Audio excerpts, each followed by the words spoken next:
What is behind North Korean leader Kim Jong-un's sudden change in tune, and is this genuine? Here now, General Jack Keane, Fox News senior strategic analyst, chairman of the Institute for the Study of War. General, good to see you. Good to see you. This is something the president wanted as a precursor to this, to release these men.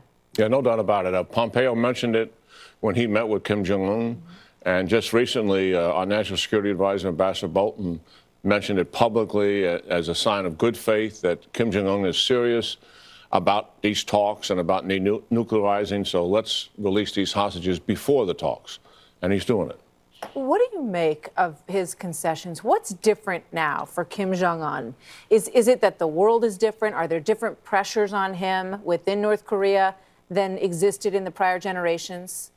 Yeah, I think, well, two things have happened. One is certainly his acceleration of his nuclear program and weaponizing them on ICBMs, and the speed at which he did that drew the world's attention.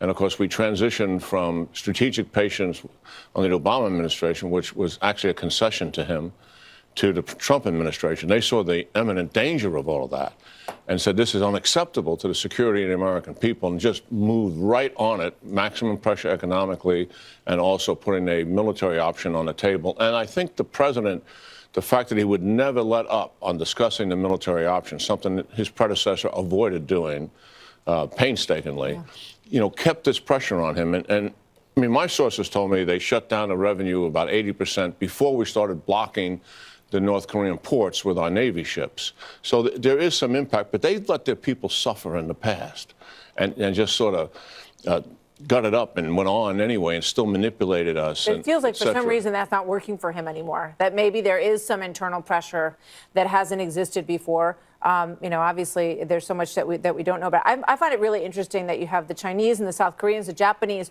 all scrambling to have meetings. They all want to be part of what they see happening. Yeah, and I think what's so different for me is the just sense of urgency that Kim Jong-un is doing. He's done all of this in 90 days. Yeah. From the Olympics on, and he's made major concessions. And some people, who are always anti-North Korea are flippant about it. But the speed at which he's done it is remarkable. He wants to end the Korean War with an armistice and end the armistice by the end of the year. He's taken off the table for the first time the 28,000 troops we have as a condition for having negotiations. Which is amazing. He's frozen his test programs, which is easy to do. That's to be sure. But he's willing to let inspectors come in and take a look at his nuclear test site. Do you think we're also going to get ballistic missile reduction or something else out of this? At some point, does it become untenable to keep pushing for more and more and more in this negotiation? Oh, yeah. There's a lot of issues, Martha, and I'm just delighted you brought that up. The president has committed to Abe, the head of Japan, to bring up the Japanese abductees, which they believe they have thousands of. We also will discuss with Kim Jong-un chemical and biological weapons, which are not on the top tier, but they're there, and they're dangerous, and we suspect he has them. We're also going to discuss, as you suggest, ballistic missiles, the development of those ballistic missiles, and what are we going to do about those missiles. So we have a lot to talk about, but central, for sure, is denuclearization. General Jack Keane, always good to see you, sir. Thank you very much. Yeah, good talking to you, Martha. So, the Boy Scouts of America, just dropping the word boy. It's not really that important part of the title, is it?